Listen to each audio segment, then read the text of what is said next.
I wanted to become a photographer because I discovered that that was the best way for me to express myself.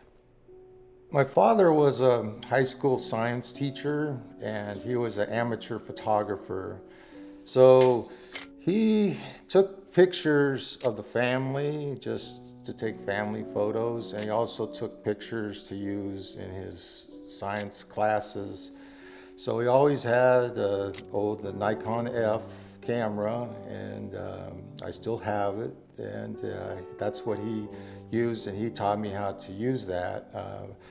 But it wasn't until I took a photo class in high school, when I was like 17 years old, that I really got the passion for photography.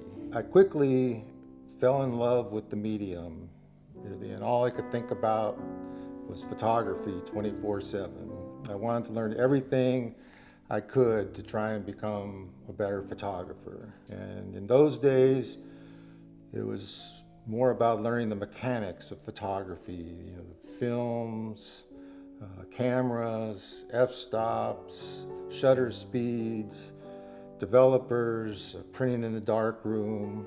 So that sort of opened up a whole new world for me. And I also was a shy kid, and it also was sort of my way to use the camera to put myself into different situations where I could meet people from all different walks of life.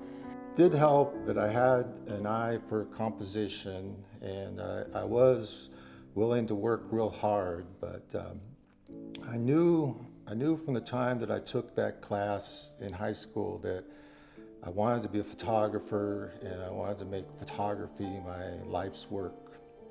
I picked 3 of my favorite photos from my book for different reasons.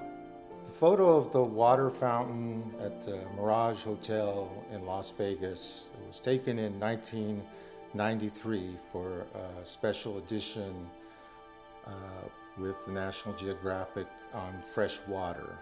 And this was my first assignment on an environmental issue, and it ended up changing the course of my whole career. 30 years ago, these issues of water in the West were not as pressing as they are now.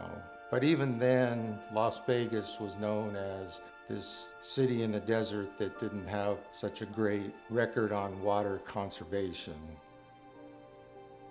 The photo really was meant to show, hey, maybe it's just not such a good idea to waste this precious resource of fresh water when you're in the middle of the desert. Las Vegas gets its water from the Colorado River, and we now know that the Colorado River doesn't have enough water to supply everyone in the region that wants it.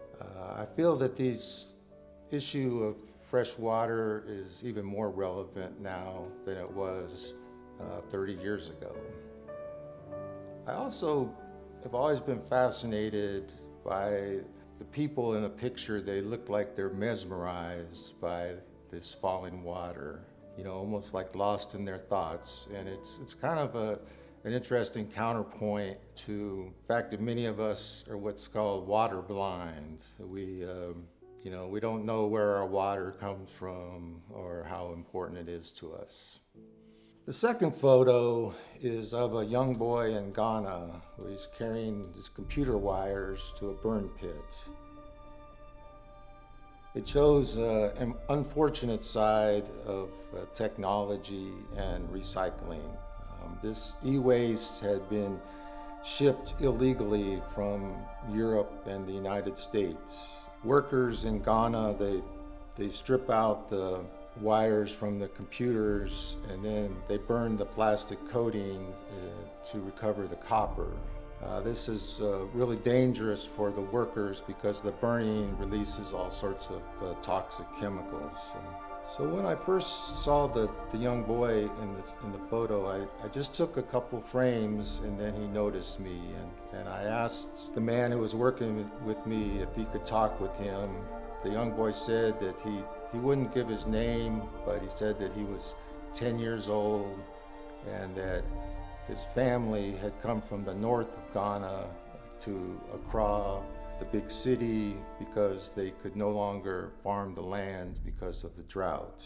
So I look at these photo opportunities like this. They're sort of offered as a gift that comes, sometimes it's just like for a split second, and it's kind of up to me, with my reflexes and training as a photographer, to capture it, first to see it first and then to capture it, and then hopefully we can pass it along to others in the form of a photograph so they can have that same experience.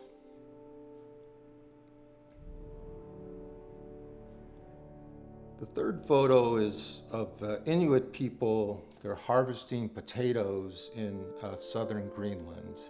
To me, this tells an important story of cultural change that's brought on by climate change. Southern Greenland has warmed at over twice the global average of the past 30 years. And the Inuit traditionally have survived by hunting marine mammals, but that's become much more difficult as the sea ice retreated. So a lot of them during the summer months, they've turned to becoming farmers and to supplement their diet. In the future, a lot of people are going to have to learn how to adapt to climate change. And that's going to be especially true for people that live up in the Arctic regions or live along coastlines. So I see this photo of the three Inuit people who appear to be working so diligently, harvesting potatoes, as an example of a successful adaptation to climate change. With nature and environmental photography, I'd like to communicate two things, both the beauty of the natural world and the fragility of nature in the face of sudden change. Our Earth, we won the lottery of the universe, at least that's what I believe, and our Goldilocks position in the solar system, it's allowed life to evolve in these amazing ways. And I feel real fortunate that I've been able to spend extended periods in wild places. And I believe it is important to photograph nature undisturbed. How else really can we learn how the natural world really is meant to be? However, we're discovering that humans now have the capacity to alter or even destroy whole ecosystems. So this really is the great story of our times. Can humans learn to live in harmony with nature? There's no planet B, so we really can't mess up. And this problem, it turns out it's a difficult one to solve, but I do hope that my photos could in some small way help guide us through this environmental crisis.